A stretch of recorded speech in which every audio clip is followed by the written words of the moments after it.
Jogo de Palavra, as entrevistas de Rui Miguel Tovar. Muito bom dia, bem-vindos a mais um Jogo de Palavra nos estúdios da Rádio Renascença em Lisboa.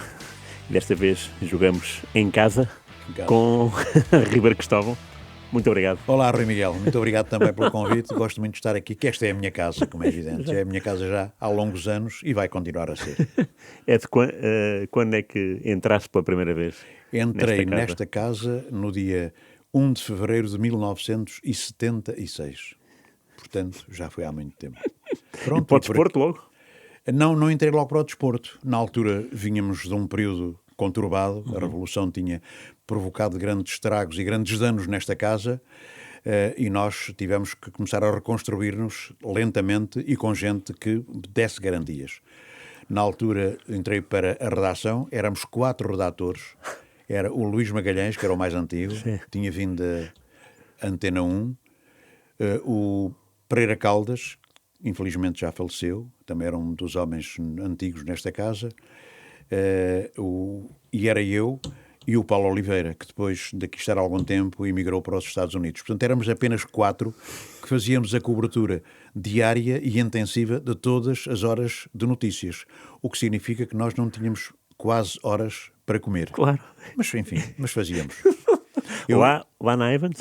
Na Ivans, na rua Capelo, e na rua Ivans, em pleno Chiado, no coração do Chiado, onde estávamos excelentemente instalados, onde tínhamos gosto em estar, mas a verdade é que nós, como éramos só 4 e fazíamos todos os noticiários de hora a hora, nós tínhamos semanas inteiras sem sequer gozar uma folga.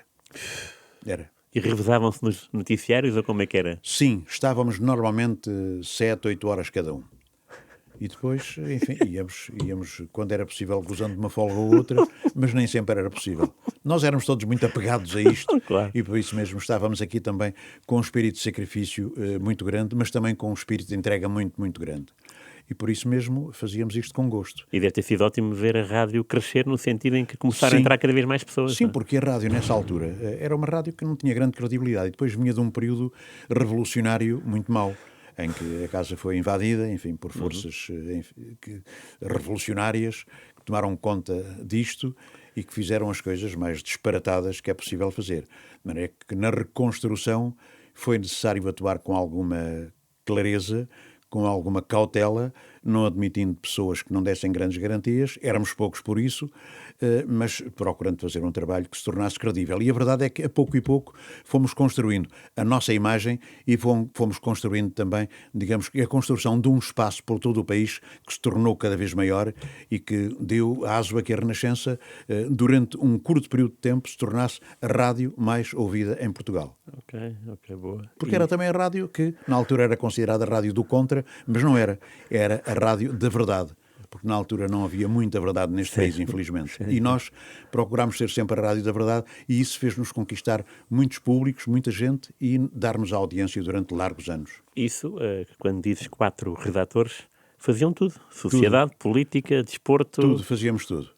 Depois, a partir de 4 anos depois, é que formámos o Departamento de Desporto. Ok. Já estavas lá incluído? Estava lá incluído. Aliás, fui na altura, depois fui indicado para chefiar o Departamento de Desporto e foi nessa altura também que depois fizemos uma grande equipa, com o Artur Agostinho, com o Alves dos Santos, com o Romeu Correia, enfim, com imensa gente. Fizemos também uma grande equipa que nos deu aso também a que fôssemos a rádio líder durante muito tempo. Também no desporto, sim. No desporto também. E aí eu passei a ser só do desporto. Mas depois houve aqui umas convulsões internas que também, enfim, foram passageiras. E eu fui novamente chamado para a redação, fiquei a chefiar a redação durante algum tempo, mas depois as coisas voltaram a normalizar-se e eu voltei só, em exclusivo, a fazer desporto e a dirigir o Departamento de Desporto. Dirigido e também ias aos estádios, não é? Sim, ia aos estádios. Todas as semanas. Era uma das principais funções minhas. Era aos estádios fazer os relatos de futebol, na Luz, no Dragão, às vezes também, no Dragão, ainda era Estádio das Antas, claro. No Estádio de Alvalade, e fiz realmente relatos que me deram um enorme prazer. Éramos poucos, não éramos muitos, mas era uma equipa com com categoria consumo, Sim, era sim. uma boa equipa. E, portanto, fizemos durante muito tempo isso, mas também fazia muitas vezes a coordenação na emissão. Ok. E era interessante e era agradável, porque nessa altura os jogos eram todos à mesma hora. Era isso que eu ia dizer, Eram não é? todos às 3 da tarde. Eu E, não me portanto, lembro fazíamos 7 jogos Claro. em simultâneo, há 8 quando o campeonato passou a ser de 16 equipas, e, portanto, passámos a fazer os jogos todos ao mesmo tempo, o que era realmente um espetáculo, e a mim me dava, de facto, um entusiasmo. Sim, domingo devia ser um enorme. dia de prato cheio, não é? Eram já. E depois tínhamos tínhamos a Rádio Placar, que era uma empresa do Porto, uma empresa de informação, que nos dava as informações do que se passava nos outros campos da segunda divisão. De meio que nós estávamos permanentemente a dar resultados também da segunda divisão, e depois, no fim, quando estávamos a atingir o final do programa, que era normalmente de 4, 5 horas, dávamos também os resultados da terceira divisão Isso eu lembro, e sim. muitas vezes dos campeonatos distritais, porque essa Rádio Placar tinha essa faculdade de nos fornecer todos os resultados. De maneira que a nossa rádio tinha uma audiência fantástica, porque dava primeira divisão, relatos em direto, segunda divisão, informações, terceira divisão e distritais na maior parte dos casos. Eu lembro-me disso porque o meu pai era da Lourinhã, Pois, e então exatamente. estávamos à espera do Lourinhanense da Série D. Exatamente, Sempre. pois, lembro muito bem do E teu então pai. estamos ali na parte final da emissão, como disse. não é? Pois. Portanto, Era com o teu pai, eu sabia que era da Lourinhã e do Lourinhanense, trabalhei com ele durante muito tempo na RTP, tive muito prazer em trabalhar com ele, um grande profissional, Rui Tovar, e eu sabia que ele estava sempre também à espera do Lourinhanense, como eu estava à espera do Proencense, do Provença Nova, que é o clube da minha terra. Exatamente. Falaste na RTP, quando é que entraste para lá e porquê? Entrei para a RTP em 1982. E porquê? Porque durante um período de convulsão também na RTP, nessa altura havia convulsões em todos os lados, o Zé Eduardo Muniz e o Adriano Cerqueira vieram tomar conta da informação da Renascença da parte da manhã. Faziam a informação na Renascença desde as 6 da manhã até ao meio-dia. E depois adquiri com eles ali um acontecimento e uma relação muito forte. Pronto, e eles foram apreciando o meu trabalho, e quando eles voltaram à RTP, um para diretor e o outro para diretor adjunto, um dia convidaram-me para falar comigo. Chamaram-me e disseram-me que o convite que tinham para me fazer queriam que eu fosse para a RTP. E eu disse, eu só vou para a RTP, nunca tinha feito televisão, portanto para mim era também um mundo que eu tinha que expugnar, porque não o conhecia, mas só vou numa condição, é de manter na Renascença, não sai da Renascença. Não, mas tens que sair da Renascença, dizia-me o Adriano Cerqueira e dizia-me também o José Eduardo Muniz. Eu disse, não, isso não sai. Se me quiserem lá como colaborador, Claro. pode ser, caso contrário, não. E então, pronto, lá entrei como colaborador para a RTP. Lembro-me que fiz o programa Troféu, foi o primeiro programa que eu fiz, que era um programa de 4 horas, aos sábados à tarde, Na RTP2. na RTP2. Lembro-me bem disso. E o primeiro programa que eu fiz, o convidado era o Mário Coluna. O Mário Coluna, que só dizia sim, não, mas talvez. Era as 4 respostas que ele tinha mais prontas. Não dizia muito mais que isso. Era uma excelente pessoa, um enorme jogador. E então foi o convidado. E depois tivemos um azar, que aliás acontecia muitas vezes na RTP. A certa altura tivemos uma avaria lá numa câmara qualquer e as coisas ficaram interrompidas. E começaram a fazer-me sinal para eu aguentar a entrevista com o Coluna. Foi realmente um martírio. Foi difícil, mas foi o primeiro programa que eu fiz. Saí-me bem. Em direto. Em direto. Fiz 4 semanas e ao fim de 4 semanas o Adriano Cerqueira, que na altura estava a fazer o Domingo Desportivo, que era o Girabola nessa altura. Sim. O Adriano Cerqueira disse-me, vais passar para o Girabola. E eu disse, epá, mas isto é um salto muito grande. Não, mas vais passar para o Girabola e aqui o Orlando e Agudo fica no Troféu. Ok. E assim foi, passei para o Girabola, que pouco tempo depois passou de novo a ser Domingo Desportivo. E no Domingo Desportivo estive durante algum tempo, Eu lembro. bastante, alguns anos, com algumas interrupções também. Depois vieram outras pessoas, o Mário Moura, veio o próprio Orlando Agudo, o Artur Agostinho, também chegou ainda a participar. Mas pronto, lá fiz a minha caminhada e lá estive também durante 12 anos na RTP com muito gosto. É uma casa onde adorei estar e onde, quando regresso, o faço sempre com muita satisfação. E quando é que saíste das Saí leads quando televisivas? quando começaram a aparecer as privadas. Ok. Havia uma pessoa na RTP com quem eu não tinha uma relação muito, muito próxima. Aliás, já acontecia isso em Angola, que era o Emílio Rangel. O Emílio Rangel, já em Angola, era de uma rádio concorrente à minha. Eu era do Rádio Clube do Uambo, em Nova Lisboa, e ele era do Rádio Clube da Huila e mais tarde da Rádio Comercial, em Sá da Bandeira. Portanto, éramos rádios que tínhamos, enfim, éramos concorrentes, embora a 400 km de distância, mas as rádios tinham uma grande proximidade. Nós éramos 17 emissoras em Angola, a mais forte era a emissora oficial de Angola, mas depois as outras, havia 3 ou 4 que se equivaliam muito. Rádio Clube do Ambo, Rádio Clube da Huila, Rádio Clube de Benguela, Rádio Clube de Lobito, enfim, tudo isso. E eu, nessa altura, tive uma relação um pouco conturbada com Emílio Rangel, que depois Mas porquê? Sei que é possível de saber ordem profissional, às vezes coisas sem importância. Pois, rivalidades, coisas sem importância nenhuma. Era a rivalidade do Uambo com Sá da Bandeira, de Nova Lisboa com Sá da Bandeira e Serões. E depois, enfim, aqui, não tendo sido tão intensa essa falta de relação, continuou. E quando ele foi para diretor da rádio da RTP, depois de ter deixado a SIC, uma das coisas que fez foi acabar com um programa que eu fazia nessa altura na RTP Internacional, com o Gabriel Alves. Okay. E, portanto, o que foi dizer-me, vai-te embora que não te queremos aqui. E pronto, e eu saí nessa altura. Okay. Sem ter grande perturbação na minha vida, porque estava na Renascença. Renascença continuou, claro. E há algum tempo depois fui convidado pelo António José Teixeira para fazer parte dos quadros de comentadores da SIC, onde me mantenho até hoje. Muito bem. E nesse processo da RTP, que é uma década, não é? Um pouco mais que uma década, não é? Sim, um pouco mais que uma década. Tiveste o prazer, digo eu, de apitar uma final europeia Porto-Bayern com o Miguel Pratos, não é? É verdade. Fiz com o Miguel Pratos esse jogo. Nessa altura eu estava na Renascença e eu tive dúvidas porque, enfim, era eu próprio que tomava a decisão se fazer o jogo para a Renascença ou se fazer para a RTP. Okay. Não, então... não, foi o Romeu Correia fazer para a Renascença e eu fiz com Miguel o jogo na RTP, o que me deu imenso prazer. É uma das finais que eu guardo com mais emoção e recordação. Tens mais finais europeias? A vitória do Porto, fui a PSV, Benfica-PSV também. Okay. Houve, de facto, jogos importantes nas competições europeias que eu tive o prazer de relatar, mas esse do Porto e do Bayern deu-me grande satisfação. Porquê? Porque o Futebol Clube do Porto entrou a perder por 10-0. Na altura o Bayern tinha uma equipa que era inultrapassável, era uma equipa enorme. Mas o Futebol Clube do Porto, com o Futre, com o Madger, enfim, com essa gente toda, conseguiu vencer e foi de facto uma jornada memorável, uma noite memorável e um tempo memorável também. Sim. E lembras-te das sensações dessa noite ou já foi há muito tempo? Já foi há muito tempo, mas lembro-me das sensações dessa noite. E lembro-me da entrevista final que fizemos com o Artur Jorge, que era um homem muito recatado. Sim. Sentámos-nos à mesma mesa, o João Pinto, o Pinto da Costa, eu, o Artur Jorge e o Miguel Pratos. E eu tive o prazer de conduzir essa entrevista, de dar os parabéns ao Futebol Clube do Porto. O presidente do Porto não acreditava muito em mim, na minha conversão, não acreditava muito em mim. No fim disse, mas você está mesmo satisfeito? Estou mesmo satisfeito, acredito que estou mesmo satisfeito. E pronto, e foi de facto uma tarde memorável que eu guardo com muita saudade e da qual eu mantenho ainda algumas recordações, com fotografias pelo menos. Não é? Claro. E essa entrevista foi conduzida em direto? Em direto. A seguir ao jogo? A seguir ao jogo. Portanto, a RTP tinha um espaço tinha guardado, pois, tinha guardado um espaço, enfim, na hipótese de haver um milagre. Não foi milagre, a coisa aconteceu realmente porque o Porto foi mais forte e pronto, e fizemos em direto essa entrevista que durou algum tempo, com a intervenção do João Pinto, o famosíssimo João Pinto. Sim, continua a estar vivo e bem, e ligado ao Futebol Clube do Porto, mas que nessa altura tinha às vezes umas opiniões muito controversas. Era.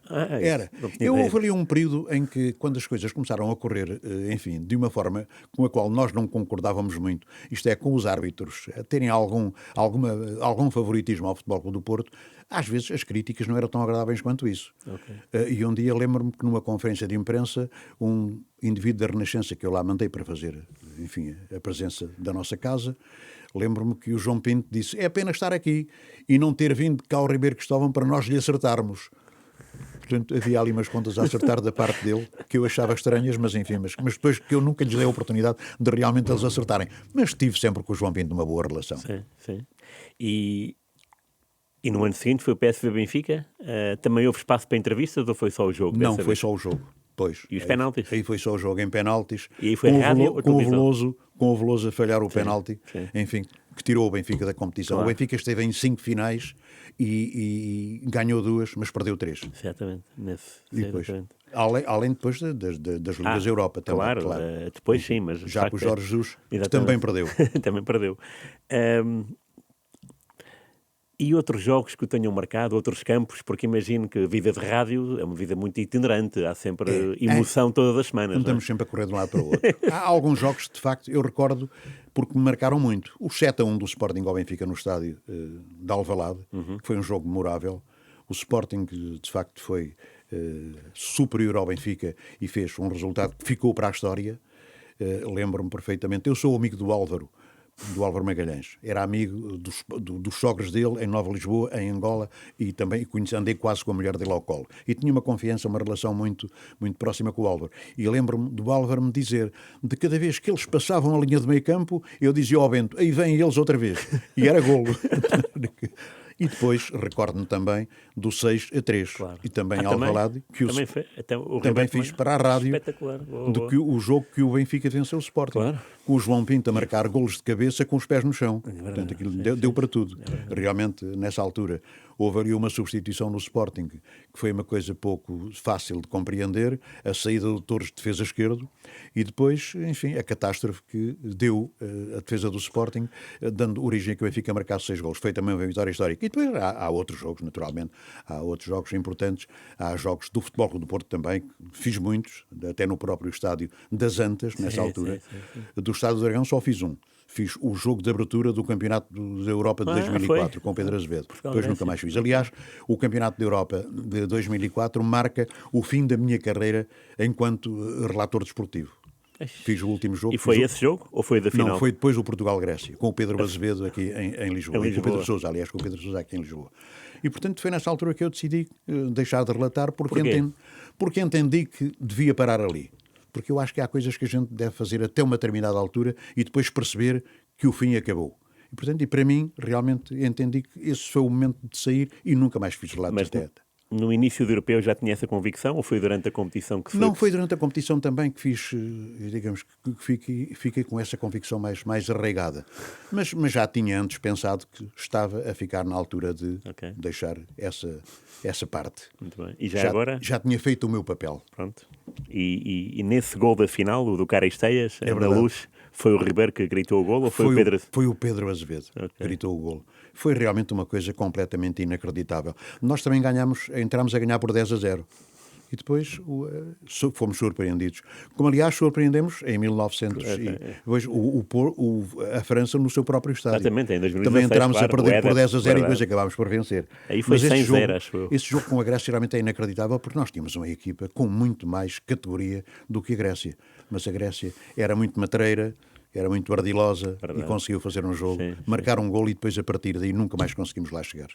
E ainda bem que falou de europeus, porque era costume na rádio ir a mundiais europeus? Ou... Nem sempre, mas quando Portugal estava presente íamos sempre. Eu lembro, o meu primeiro mundial foi o Mundial de Saltilho, em 1986. O meu primeiro mundial lá em Saltilho mesmo. Acompanhar a seleção portuguesa. Estive 2 meses no México.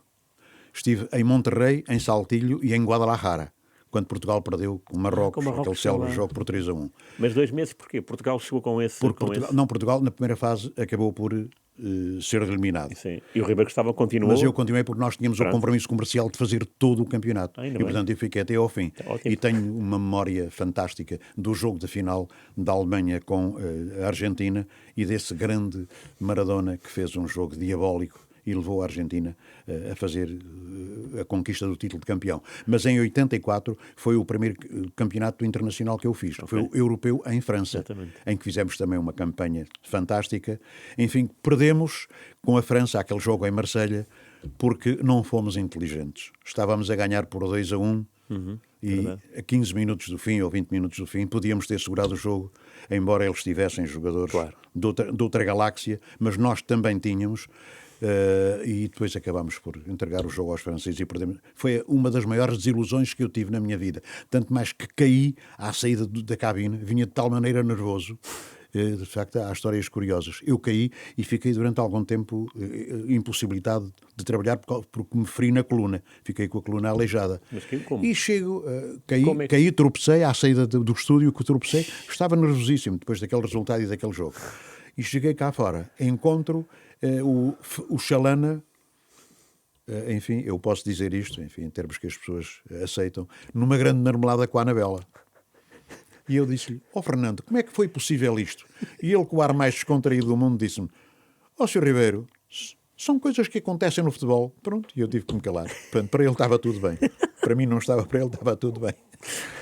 Mas foi realmente um jogo fantástico. Tínhamos ido a Nantes, ganhar a Roménia por 1-0 com o gol do Nené, que nós dizíamos que não sujava os calções, e ele, quando passava por mim, dizia-me sempre, eu não sujo os calções, mas quando jogo contra o seu clube, lá vai uma para dentro. E era verdade. De maneira que o Nené tinha realmente essa característica. Fez esse gol e depois fizemos o Algarve Marselha, que era o jogo decisivo, e depois não chegámos à final. E depois fiz a final da França com a Espanha, que a França ganhou por 3-0. E a convivência, como é que era a sua vida? Com os jogadores. Sim, com os jogadores Era no Europeu fantástico. 84. Era bar aberto, era entrar? Era. Nós tínhamos uma relação de grande proximidade com os jogadores. Viajávamos no autocarro com os jogadores, ficávamos nos mesmos hotéis com os jogadores. Porque havia um compromisso solene da nossa parte. Na altura nós éramos poucos. Éramos 5 ou 6 os que acompanhávamos esses acontecimentos. E, portanto, havia uma relação da nossa parte muito segura.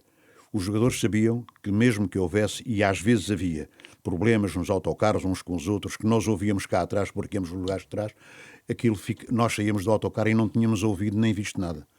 Hoje já não acontece isso, e houve uma determinada altura em que os jogadores e os próprios treinadores acabaram com esse convívio, com essa ação.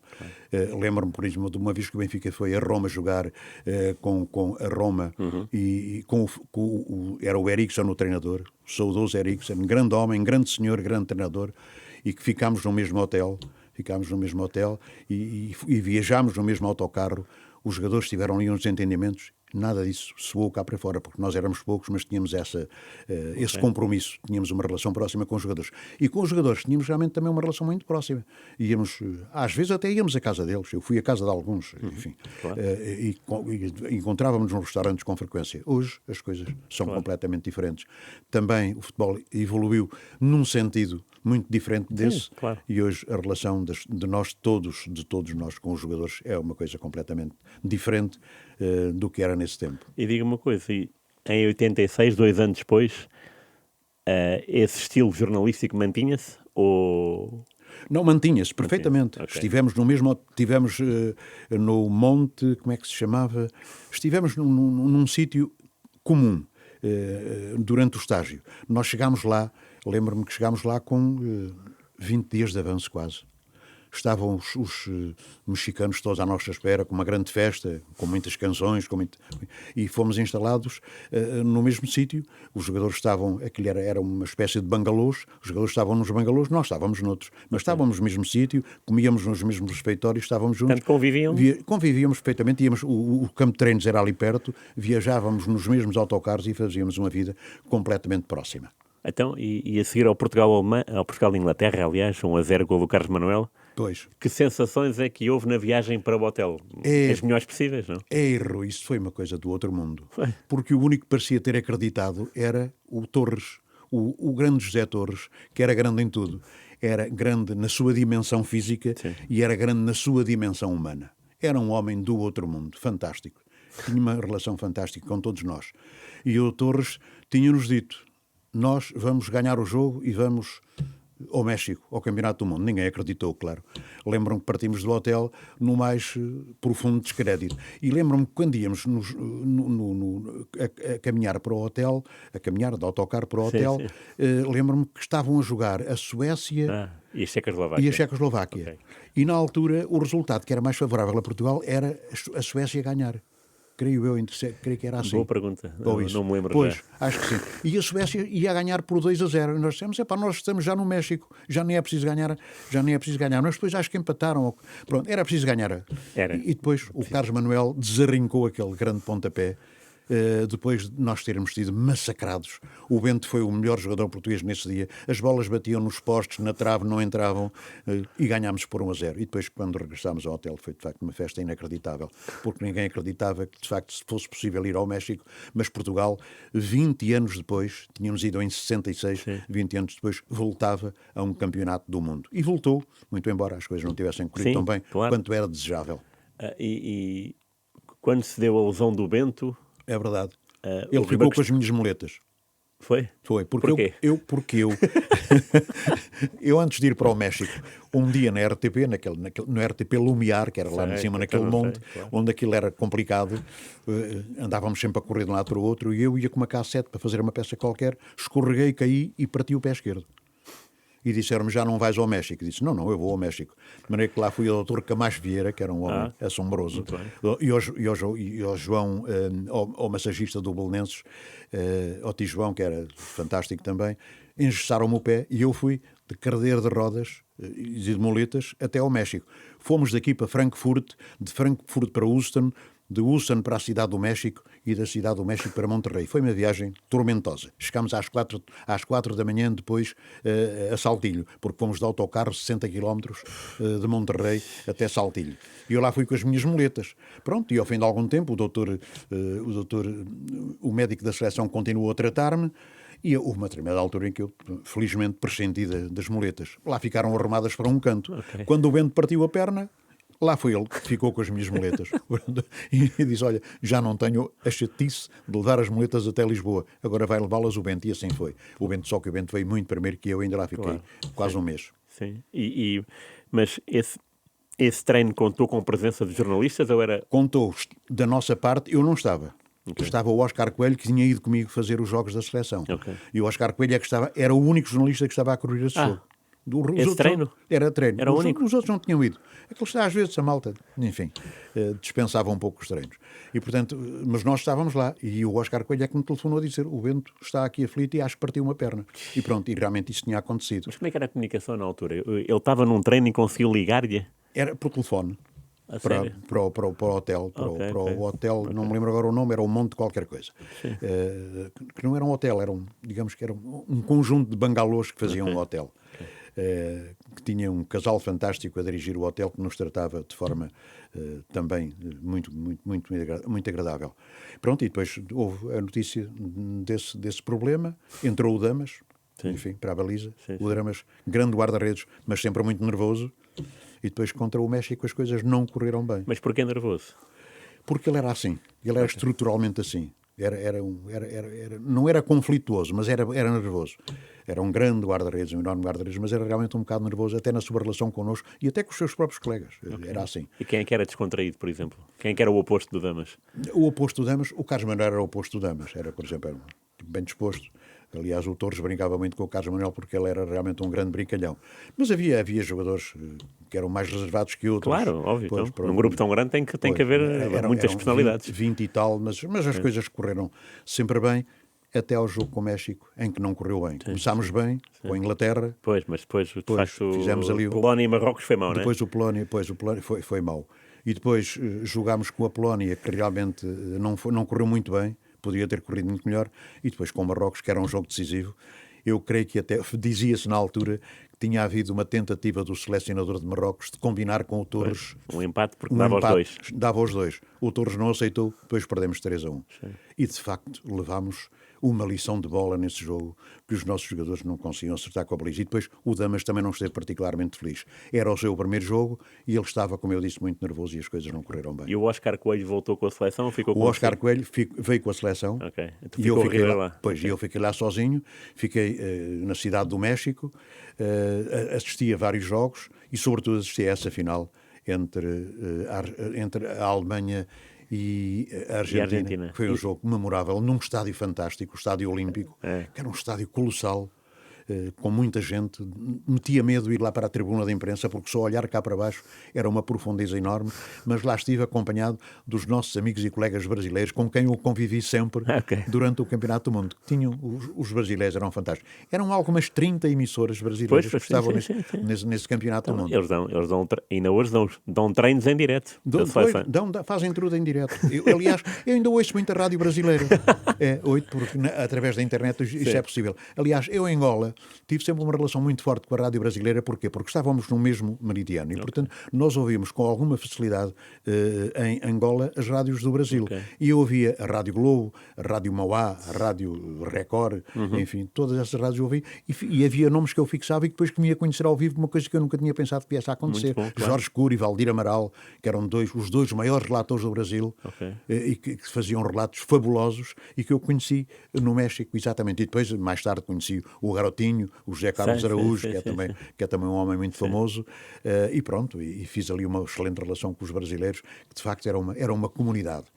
O que aconteceu também no Mundial da França em 1900, aliás, no Mundial de Espanha em 1982. Eu referi o México como sendo o primeiro campeonato que eu assisti. Não foi. O primeiro campeonato que eu assisti foi o de 82 em Espanha. É por quem? Pela RTP ou pela rádio? Pela rádio. Eu, o Artur Agostinho e o Alves dos Santos. Aonde? Estivemos primeiro em Sevilha, com o Brasil. Todos? Todos. Okay. Depois fomos para Barcelona com o Brasil. Depois o Brasil foi eliminado naquele jogo. Quem é que fez o relato desse jogo? Fiz eu o relato com o Artur Agostinho. Fiz o relato com o Artur Agostinho e o Alves Santos os comentários. Em direto? Em direto. A Rádio Renascença passou em direto esse jogo? Fiz esse jogo em direto, como já tínhamos feito o primeiro jogo com a Argentina, não é? Brasil-Argentina. Exatamente. E, portanto, foi um campeonato que me deixou também grandes memórias. Claro, num estádio que foi demolido, logo a seguir a este jogo, a seguir ao jogo com a seleção com que Portugal perdeu, foi demolido. E pronto, e esse jogo foi um jogo tristíssimo para o Brasil, que teve, do meu ponto de vista, a sua melhor seleção de sempre. Tinha jogadores fabulosos, mas que de facto não conseguiram contrariar o México, a Argentina. A Itália, não é? A Itália. Os manhosos da Itália, que não tinham um grande futebol, mas tinham um futebol ardiloso, tinham um guarda-redes com 42 anos. E o Brasil tinha 10 grandes jogadores, mas não tinha um grande guarda-redes. E, portanto, as coisas também se perderam um pouco por aí. Porque quem tem Zito, Sócrates, Falcão, enfim, todos esses jogadores não Júnior, pode perder um campeonato como aquele. Claro. E esse foi realmente o primeiro a que eu assisti, embora Portugal não tivesse participado. O primeiro em que Portugal participou foi realmente o do México, em Saltilho, com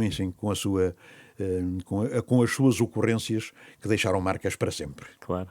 E já agora, como é que era o Artur Agostinho? O Artur Agostinho era o maior. Era o maior. Foi sempre o maior.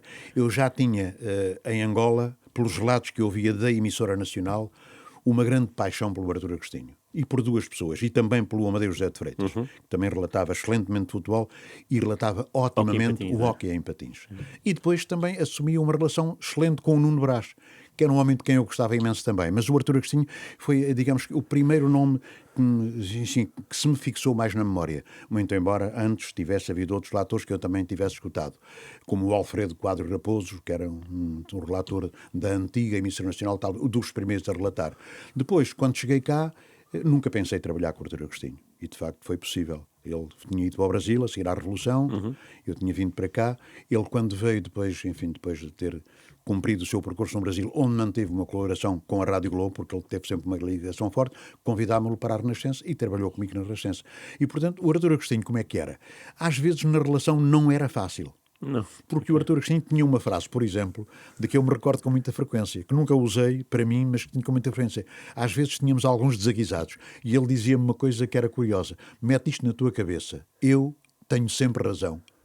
E, portanto, eu aceitava isso, ele tinha sempre razão. Portanto, o Artur era um profissional de excelência, não havia igual ao Artur Agostinho, mas às vezes na relação não era uma pessoa tão fácil quanto isso. Mas era, apesar de tudo, acessível e trabalhou connosco na Renascença durante muito tempo. E tinha conhecimento? Era uma pessoa com memória?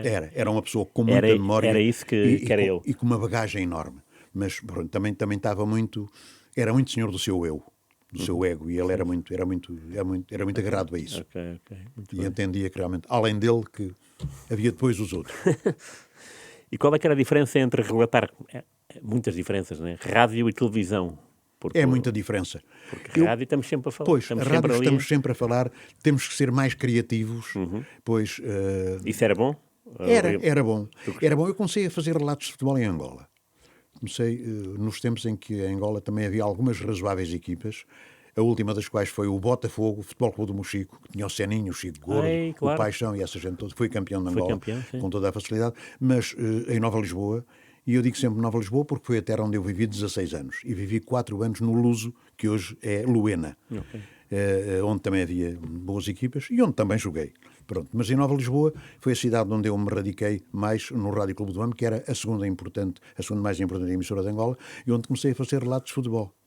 E, portanto, fiz muitos relatos do Campeonato de Angola. Vim uma vez a Portugal fazer uma final da Taça de Portugal. Sério? Conseguimos lá uns patrocínios. Espetacular. E eu vim a Portugal fazer um Sporting Benfica.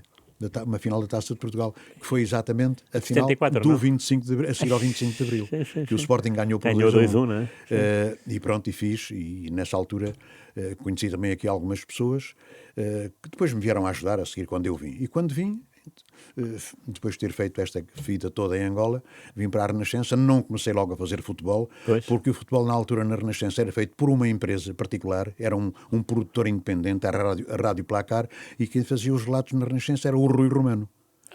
Sério? Era o Rui Romano. Depois um dia o Vasco Araújo, que era o sócio principal dessa empresa, da Placar, com o Teles Menezes, convidaram para fazer também um relato.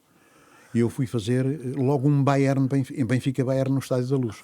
E fiz, e as coisas correram mais ou menos bem, e a partir daí passei a fazer sempre. E o Rui Romano continua a fazer? O Rui Romano continua a fazer sempre comigo. Eu cruzei-me muito com o Rui Romano na RTP e com o filho, o realizador. Exatamente, do Rui. Sim, bem, altíssimo. Altíssimo, que saiu há pouco da RTP. Saiu, o Rui. Espetacular. E o Rui Romano, mas eu já tinha feito relatos com o Rui Romano em Angola. Ele era da emissora oficial de Angola, eu era do Rádio Clube do Amo, e já tínhamos feito relatos. Aliás, havia grandes relatores em Angola, um dos quais também foi o Carlos Cruz. O Carlos Cruz começou a relatar também em Angola. Em Angola havia, de facto, o David Borges, por exemplo, também um grande relator de Angola, um grande relator do Rádio Clube da Vila. E havia, de facto, essa tendência da malta da rádio gostar de fazer também futebol. E depois, quando vim cá, estive aqueles 4 anos sem fazer, ou a fazer pouco, na Rádio Placar, e quando a Renascença assumiu o Departamento de Desporto como seu, deixando de ter a produtora independente, então eu passei a ser, digamos que, o diretor do Departamento de Desporto e a comandar as operações. Há bocado falou do Eriksson. É verdade. Conheceu-o profundo de uma forma próxima. Porque ele deixava-se aproximar. Ele era um homem de uma relação fantástica. Eu lembro-me que quando começaram as rádios locais, que eram muitas, quando chegávamos às conferências de imprensa, até ali éramos só nós, a Rádio Comercial e a Antena 1, a fazer as conferências de imprensa. Depois passaram a ser estes 3 e mais 30. Pois. E havia às vezes alguns que ficavam para trás, porque ficavam a entrevistar jogadores, ficavam a fazer mais aquilo, e chegavam ao fim e o Eriksson já tinha terminado a conferência de imprensa. E ele chamava-os todos e eu a um falava para todos. Não tinha nenhuma dúvida, nem nenhum problema em falar para todos. Não, eu falo também para si. E esforçava-se por falar perfeitamente português, o que conseguiu ao fim de algum tempo. Aliás, havia algum esforço de alguns treinadores estrangeiros quando chegavam a Portugal de falar português. Ao contrário do que acontecia em Espanha, porque eram obrigados a falar. Eu lembro-me, por exemplo, do John Mortimer. Sim. O John Mortimer, que tinha uma dificuldade enorme em falar português, foi para a Espanha, foi para Sevilha treinar, e ao fim de 4 meses sabia falar espanhol, porque no contrato que assinou com o clube tinha lá uma cláusula que dizia tem que ir para uma escola e aprender a falar espanhol. Claro. E em espanhol todos falam. Aliás, os espanhóis não gostam de falar nem português, inglês então nem pouco mais ou menos, alemão e essas coisas. Gostam de falar. O espanhol para eles é que é. E, portanto, o Eriksson era um homem de uma relação facílima. Um homem fantástico que se aproximava de nós, que trocava as impressões mais normais, deixava aprofundar as questões e nunca manifestou, que eu me lembro, contrariedade por alguma pergunta menos conveniente que lhe tenham feita. Era um homem fantástico, das melhores pessoas que eu conheci em Portugal no mundo do futebol. Então, e depois dele, que treinador é que também sente essa admiração pela proximidade de comunicação? O Marinho Pérez, por exemplo. O Marinho Pérez, o seu grande brasileiro, o grande brasileiro Marinho Pérez, que nos tratava a todos muito bem. Era o cara para aqui e o cara para além. Sim. Gostava muito das minhas anedotas e eu contava muitas histórias, porque quando íamos jogar, por exemplo, ao estrangeiro, nós ficávamos nos mesmos hotéis e à noite jogávamos às cartas, tínhamos conversas, e eu contava as minhas anedotas. E então o Marinho Pérez gostava muito de ouvir as minhas anedotas e depois no estágio a seguir, cara, conta lá aquela que você contou do Leão e não sei mais. De maneira que o Marinho Pérez é também um homem fantástico. Mas o Sporting teve também bons treinadores. Para mim, o Marinho Pérez foi das melhores figuras que passaram por lá. E ainda hoje está vivo. Não, já faleceu, já faleceu. É recente, mas era um homem, de facto... Era muito bem disposto. Era um bem disposto, era um homem fantástico. Para ele estava sempre tudo bem. Só tinha um defeito, só tinha um problema. De manhã tinha alguma dificuldade em se levantar. Era. De maneira que era o Domingues que ia fazer o primeiro treino da manhã. Porque o Marinho Pérez gostava de ficar um bocadinho mais, até mais tarde na cama. Está bem. Mas era depois, a partir daí, era realmente um homem fantástico. Mesmo com os jogadores e tudo, eles adoravam o Marinho Pérez. E presidentes que tenha apanhado? Apanhou imensos, não é? Presidente, apanhei imensos. Apanhei o Jorge Gonçalves, que eu já conhecia em Angola. De Angola. De Angola. E o Jorge Gonçalves... O que é que ele era em Angola? Ele em Angola era despachante. E poucos dias depois de ter tomado posse como presidente do Sporting, disse que precisava de jantar consigo. Então vamos lá. E fomos jantar ao Altis, ao último andar do Altis. Então lá fui. E o Jorge Gonçalves, a primeira coisa que me disse: estou aqui porque tenho muito gosto em jantar consigo, mas a primeira e principal intenção minha é querer que você vá trabalhar comigo para o Sporting. E eu disse ao Jorge: então o jantar acaba já aqui. Eu não vou para o Sporting trabalhar consigo. E pronto, mas depois a nossa relação manteve-se sempre, nunca fui para o Sporting. Ele queria que eu fosse a escolher o lugar que quisesse. E depois aconteceu uma coisa semelhante com o Sousa Sintra, de quem gosto muito, com quem continuo a ter uma grande relação. Ainda há poucos dias almoçámos, e que um dia também me disse: vamos almoçar. E fomos almoçar ali ao Terreiro do Paço. E também queria que fosse trabalhar para o Sporting. Escolha o lugar que quer. E eu disse ao Presidente: não vale a pena falarmos mais nisso, não vou para o Sporting. E depois foi nessa altura para o Sporting um homem que lá esteve durante muito tempo, que agora também já saiu há algum tempo, e que ficou no lugar para o qual inicialmente o Sousa Sintra pretendia que eu fosse, que era as relações públicas e essas coisas todas. Pronto, e portanto tenho essa boa relação. Tive também uma boa relação com o João Santos, do Benfica. Sim, senhor. Okay. Um homem cordato, sempre agradável, e tinha e ainda tenho uma grande relação com o Gaspar Ramos, que é uma pessoa de quem gosto muito, com quem se pode conversar, que vê as coisas, enfim, pelo lado benfiquista, como lhe convém, mas também muito a sério quando as coisas não correm bem ao Benfica. E ele tem que ser, enfim, contrastante com a opinião geral dos benfiquistas. Também mantemos uma boa relação e de vez em quando também nos encontramos à hora do almoço. Muito bem. Na sua vida profissional... Fernando Martins também foi um presidente, mas era um presidente que às vezes, quando não se dizia bem do Benfica, ficava um bocado contrariado. E o mesmo acontecia com o Pinto da Costa. Eu tive uma excelente relação com o Pinto da Costa até determinada altura. A partir de um determinado tempo, deixámos de ter relações. E eu deixei de ir ao Estádio das Antas, porque o Pinto da Costa, enfim, não aceitava que alguém dissesse mal do seu trabalho e do trabalho da equipa do Futebol Clube do Porto. E às vezes a coisa nem sempre corriam bem. Claro, sim, normal, não é? E conheci também o Borges Coutinho. Mas conheci o Borges Coutinho porquê? Porque eu trabalhei 12 anos numa grande empresa em Angola, na Cuca. Nas cervejas. Nas cervejas. E o presidente da Cuca era o Dr. José Vinhas, Dr. Manuel Vinhas, Manuel Carvalho das Vinhas. E o presidente do Benfica nessa altura era o Conde Duarte de Praia, o Borges Coutinho. Eles tratavam no Conde Duarte de Praia, de quem ele era muito amigo. E quando o Benfica ia jogar a Angola, havia sempre, garantidamente, um grande almoço na Cuca.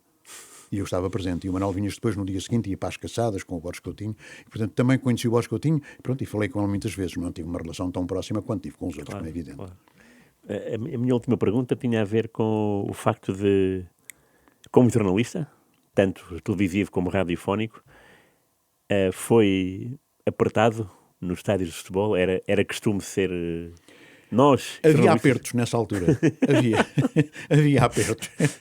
Houve algum mais traumático do que outros? Digamos, eu do Estado do Dragão nunca tive nenhum problema. O Estado das Antas. Sim. No Dragão só relatei o tal Euro 2004. No Estado das Antas nunca tive nenhum problema. Fui sempre recebido bem. No Estádio da Luz nunca tive nenhum problema. No Estádio de Alvalade tive problemas. Porque quando as coisas não corriam bem, às vezes éramos apertados ali no fim. Lembro-me de uma vez terem atirado um saco de urina para cima do Alves dos Santos, quando vinhamos a descer as escadarias daquele velho estádio. As coisas não tinham corrido bem, o Sporting tinha perdido e nós tínhamos dito aquilo que tinha acontecido, mas que não correspondia àquilo que os adeptos e sócios gostavam que nós dissessemos. E atiraram um saco de urina para cima do Alves dos Santos. Fiquei muito marcado por esse dia. Estive algum tempo a sair a Alvalade e causou-me um profundo desgosto. O próprio senhor João Rocha, que era um grande senhor, um grande cavalheiro e um grande empresário e um grande presidente, que foi o homem que, enfim, que reergueu o Sporting depois daquele período crítico anterior. Ele próprio ficou muito perturbado com isso e nos pediu imensas desculpas e pronto, e as coisas ficaram sanadas a partir daí. E a famosa Porta 10A? A Porta 10A era, digamos que era o sítio que era, digamos que era o sacrário por onde nós entrávamos e entrávamos todos à vontade. Na boa. Era, E saíam à vontade, ou as não? equipas visitantes para o lado direito e a equipa do Sporting para o lado esquerdo. E nós às vezes íamos até ao balneário. Era isso que eu ia perguntar. Isso era uma prática comum. Porquê? Porque havia pessoas, de facto, que eram fantásticas. O Dr. Branco do Amaral era o médico do Sporting. O Sr. Manuel Marques, um senhor grande, Manuel Marques, era um massagista do Sporting, sim. que também me assistiu nesta fase em que eu parti o pé antes da ida para o México. E quando às vezes havia algum jogador que se lesionava, eles diziam assim, venha cá ver, ele está ali a fazer uns exercícios. E nós íamos aos balneários, íamos ver os jogadores a serem assistidos pelo médico e pelo massagista, e aquilo corria tudo dentro da maior normalidade. Claro. E nós dizíamos aquilo que devíamos dizer, que podíamos dizer e devíamos dizer, e nunca houve nenhuma perturbação na nossa relação por isso. Mas isso acontecia também com o Amílcar Marques da Pena no Benfica, com o massagista do Benfica, Hamilton, claro, também, claro, sim. o massagista do Benfica, e acontecia da mesma forma. Que era familiar do Manuel Marques. Era sobrinho do Manuel Marques. Exatamente. E acontecia no Porto com o doutor O Domingos Gomes. Okay. Que era também um homem fantástico. O meu filho estudou no Porto. Fez lá o seu curso num Instituto Superior. E um dia partiu também um pé. E eu telefonei ao Dr. Domingos Gomes e disse, doutor, tenho um problema no Porto. Então qual é? É o meu filho que partiu um pé, não sei mais quando. Então esse problema já acabou. Diga-me só onde ele está. Uma hora depois ele estava ao pé do meu filho, trazia-o para o estádio para o tratar e tratou como se fosse filho dele. Portanto, é essas coisas que eu não posso esquecer. Claro. De todos os clubes tenho coisas boas. Em alguns casos há coisas menos agradáveis, mas eu das desagradáveis procuro não me recordar. Claro. E faço bem. Percebo. Mas recordo-me das coisas agradáveis e passei momentos fantásticos que o futebol me proporcionou e ao qual eu estou muito grato. E já agora, e porque o Ribeiro Cristóvão teve, sobretudo em Lisboa, o Acácio Rosa chegou a conhecê-lo de Belenenses? Não conheci o Acácio Rosa. Não conheci o Acácio Rosa, mas soube, enfim, da sua grande valia como homem do Belenenses, porque era de facto um homem fantástico. Depois o Belenenses, enfim, caiu naquele buraco de onde tem dificuldade em se levantar e continua com dificuldade. Claro. Mas era realmente um grande senhor, porque o Belenenses nessa altura era um grande clube, era um grande clube português. Eu lembro-me que na minha terra, na minha Provença Nova, quando eu era miúdo, quando comecei a lembrar-me dos Correia Vascos, Peroteu, Travasso e Albano, da equipa dos violinos, ganhou 7 campeonatos em 8 anos. Lembro-me que nessa altura os rapazinhos novos eram quase todos do Sporting. Havia também alguns do Benfica, não havia ninguém do Porto e havia um belenenses, que era o eletricista lá da terra. Sério? Era. Portanto, o Belenenses, nessa altura, já tinha muita gente. Engraçado. Sobretudo aqui em Lisboa. Íamos ao estádio do Restelo e havia sempre muita gente. Sim. Porque o Belenenses vinha, enfim, de um tempo, do Matateu, do Vicente, dessa gente toda. Lembro-me perfeitamente do Matateu. Tive uma ótima relação com o Matateu, muito embora escassa e rápida. O Matateu foi para o Canadá. Casou com uma senhora canadiana que tinha para aí 3 vezes o físico dele. E então o Matateu veio cá de férias e eu consegui convencê-lo a ir à RTP dar uma entrevista ao Canal 2. E então convidei-o para ir à RTP com o Ângelo. Era defesa de direito do Benfica. E então o Matateu recusou ser maquilhado. Disse, não, eu vou assim como eu sou e pronto. E então entramos, disse, bem, então temos aqui 2 convidados especiais hoje, não sei o que é o Matateu, que veio do Canadá de férias, que está aqui com o Ângelo, e eu queria começar por fazer a primeira pergunta ao Matateu. E antes de fazer a primeira pergunta, ele disse logo, espera aí, primeiro, Ângelo, conta aí as porradas que você me deste. E foi assim que começou a conversa. E pronto, e a partir daí... Como era em direto, não havia como... Como era em direto, não havia hipótese de cortar. Passámos para uma conversa galhofeira, o Ângelo lá disse as porradas que lhe deu, porque ele dizia, porque era a única forma de parar o Matateu, e o Ângelo, de facto, nesse aspecto, parece que não hesitava. E pronto, e foi de facto... nessa altura era um clube de grande dimensão, mas depois, enfim, foi perdendo a sua projeção, foi perdendo sócios, foi perdendo adeptos, e hoje o Belenenses está circunscrito àquilo que nós conhecemos. Sim. Última pergunta, agora que é sobre que levou o Matateu à televisão, que mais jogadores assim de extraordinária mais-valia a RTP conseguiu, o Ribeiro Cristóvão conseguiu entrevistar em estúdio? Entrevistei muita gente em estúdio. Gostei muito de levar, por exemplo, ao José Torres, que era um homem fantástico. Tinha uma forma de estar muito própria. Levei lá o Eusébio. Houve uma altura em que levávamos lá o Eusébio e o Torres. Tínhamos uma dupla. O Eusébio chegava sempre tarde. Estávamos ali à espera dele uma série de tempo e ele nunca mais chegava. Mas era também muito agradável, enfim, contava as suas histórias. E houve, enfim, jogadores antigos que eu gostei muito de lá levar. O Fernando Mendes. Sim. Era um homem de grande... O Alexandre Batista. Gostei muito de ter uma boa relação com ele também. E pronto, e houve de facto jogadores que marcaram. O Fernando Gomes também, quando queria e quando podia. E lembro-me de uma vez do senhor José Maria Pedroto, também um grande senhor. O Benfica veio jogar ao Estádio da Luz. Nessa altura ele não dava entrevistas a ninguém. Mas ele tinha por mim assim, um certo apreço. E no fim eu disse-lhe: Sr. Pedroto, o Porto tinha ganho ao Benfica. Disse: Sr. Pedroto, não me diga que depois do Porto ter ganho não vai à RTP ao Domingo Desportivo comigo. Ele olhou para mim assim muito sério e disse: está bem, ok, eu vou. E como é que eu vou para o Porto? Então vai para o Porto como quiser. Se quiser, no fim do programa, a gente põe um táxi à porta da RTP e vamos levá-lo ao Porto. Não, eu a essa hora já não vou. Marcámos-lhe hotel e ele no dia seguinte foi. Mas a verdade é que ele chegou à hora, lá foi ao Domingo Desportivo, esteve ali comigo, foi muito agradável a conversa que mantivemos e não me esqueço dela, porque realmente ele não dava nesta altura entrevistas a ninguém, abriu uma exceção para mim, enfim, porque tinha talvez algum apreço pelo meu trabalho. E realmente as coisas correram bem. Sensacional. Foi uma das pessoas com quem eu gostei muito também de falar durante esse tempo. Foi giro, foi uma conversa gira. Ele era um homem, de facto, prolixo, era um homem fantástico, tinha uma cultura enorme e que, pronto, defendia as suas cores, defendia as coisas do Porto, muito embora tenha estado com grande sucesso durante muitos anos no Vitória de Setúbal. Claro, e no Boa Vista, não é? No Boa Vista. Mas o Vitória de Setúbal foi, digamos, um dos momentos mais marcantes, que o Boa Vista foi às competições europeias com grande força, com grande dignidade, pelas mãos do José Maria Pedroto. É verdade. Oi. Mas enfim. Boa maneira de acabar a entrevista. Obrigado, Ribeiro Cristóvão. Obrigado. Obrigado, Miguel Rui. E, enfim, também gostei de trabalhar com o teu pai. Resta-me dizer isto. Durante muitos anos na RTP também mantivemos uma boa relação. O Rui também era um grande profissional e fico muito satisfeito por saber que tu estás no seguimento das suas pegadas. Muito obrigado mesmo.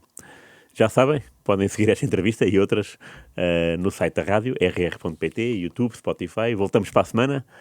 Não desvendamos quem, não desvendamos o nome de quem, mas agora foi Ribeiro Cristóvão. Muito obrigado e até para a semana.